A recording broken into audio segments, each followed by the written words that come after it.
21 yaş oğlan pasiyentimiz anadan gelme kusurlu fəqərənin bize verdiği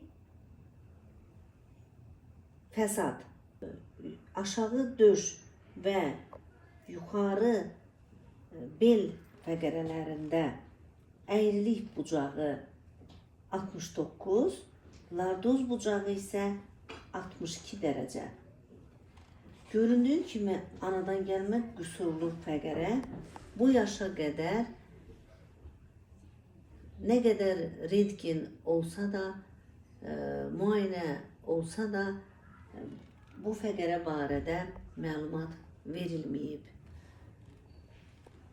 Eyni zamanda 22 skalyoz bucağı, əyrilik bucağı, döş fəqərələri səviyyəsində 22 derece bucaq.